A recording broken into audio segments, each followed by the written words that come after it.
believe a lie that their hair ain't good hair, and that having natural, kinky, kingly, nappy, naughty, peasy hair, you understand, is not good hair.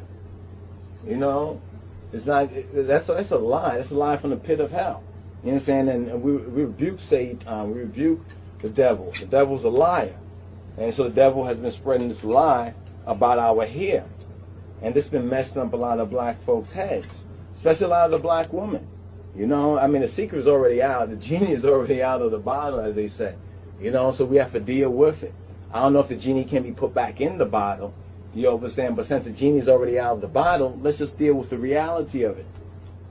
So that's one reason why I want to discuss this point and, you know, put in circulation. You know, homeboy Chris Rock has come out with a movie about this whole subject matter, a little comedy or something like that. So it should be interesting. You know, we hope to check that out when it comes out. You understand, and see what that's all about.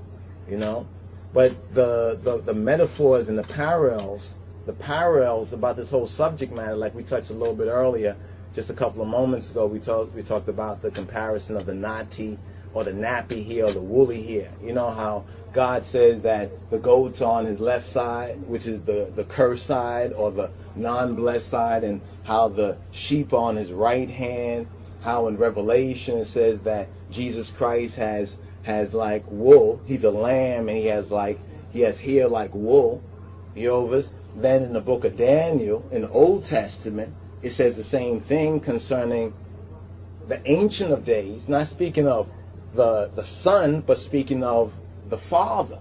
You understand? Because the Father, he who has the Son has the Father. So if you recognize what it says about Jesus Christ in Revelation concerning his hair, metaphorically speaking of the hair, then you can link that with the book of Daniel, where it speaks about the Ancient of Days, also have the very same type and texture of hair, which is likened to that woolly hair, which is likened to that lamb's wool, that lamb's bread, the lamb's wool, but speaking of the hair, which is likened to what they call kinky hair, which we know as kingly hair, or nappy hair, or naughty hair, or peasy hair, so forth and so on. I mean, the adjectives are almost endless to describe this here, both positively, and then there's a lot of negative connotations about it.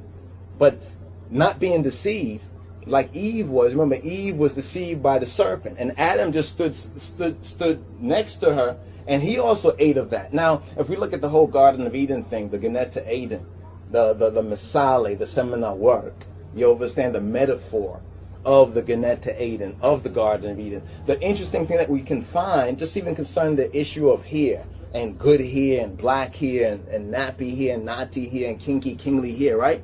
If we look at the, make a parallel to that, we see the same thing happen in the black community.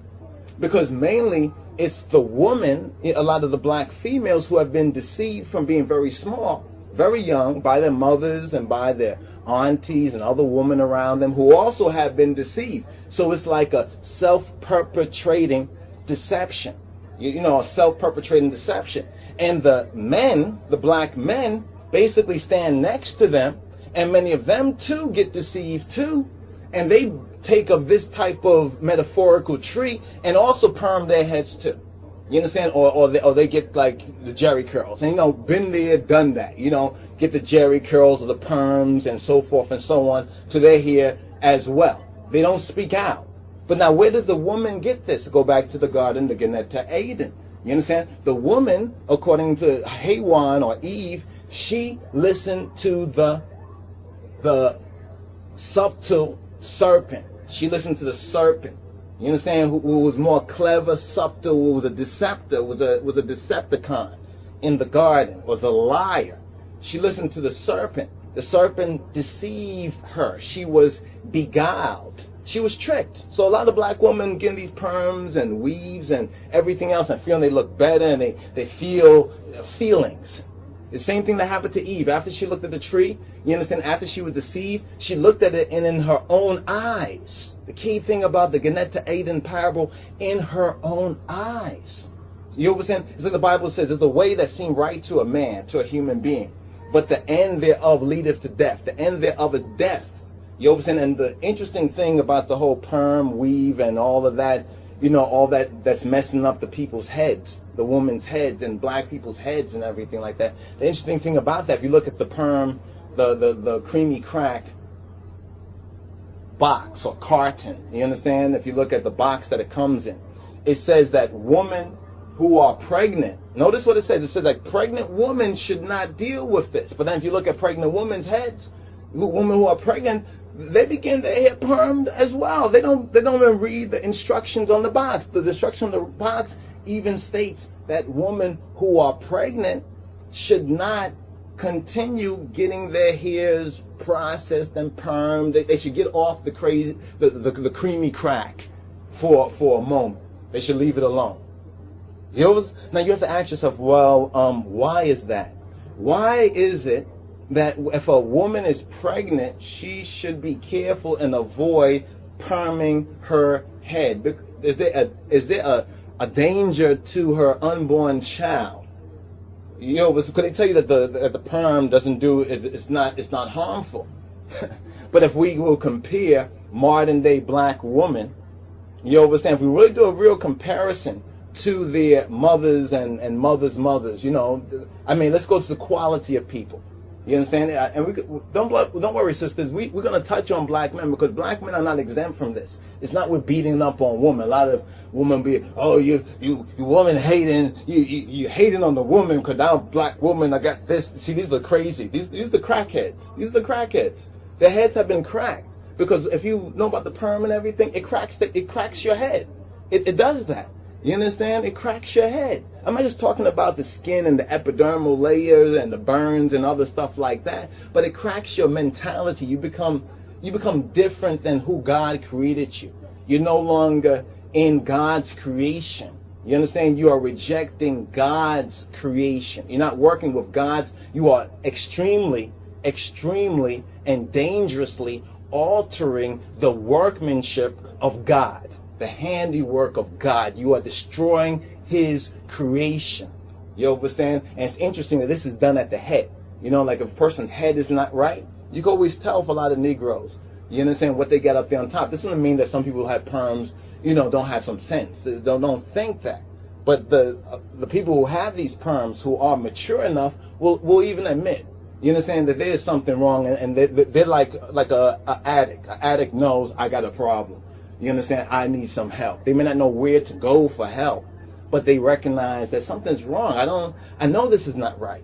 You understand? I know this is not right. But anyway, just with the whole parable thing, if you look at the parable in the Garden of Eden, if you look at this whole thing about the hair, about black hair, good hair or bad hair, so forth and so on, the perm thing, and what's happening to the woman, you understand? Especially it's the woman. Notice it's the woman that are becoming deceived or beguiled. Notice beguiled, tricked. In other words, she was tricked. Eve was tricked.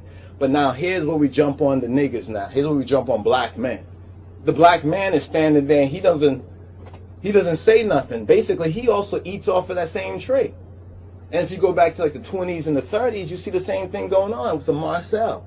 You understand? The woman had that hairstyle, and then the men had the same hairstyle. Look at the Jerry curl. You understand? The woman had this perm. The men started to also perm and to jerry their hair and do these other kind of things. And then now you see a lot of the black men are bald. This is a whole other subject matter. This leads us to a whole other subject matter there too. But there's a connectivity to that. So we look at the parable in the Genet to Adam and Hawan, Adam and Eve.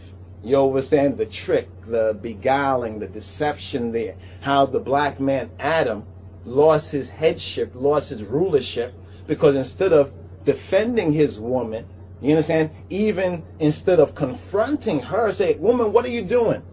You speaking to the serpent? Hey, serpent, get out. Get the.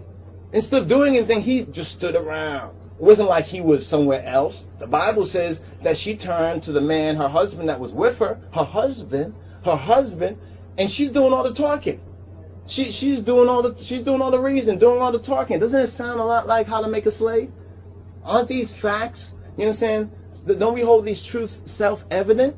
That these truths are evidence in and of itself? Food for thought. Are you starving? Are you hungry? Take this food for thought. Think about this for a moment. It's very interesting. So the man is standing next to his wife. You understand? And she takes of this fruit, so to speak, and she gives her husband, who is standing right next to her. What does her husband say? What is this? Does her husband say, what is this? Does her husband say, what are you doing? Does her husband say, who are you talking to? No. Her husband takes of this fruit and he eats as well.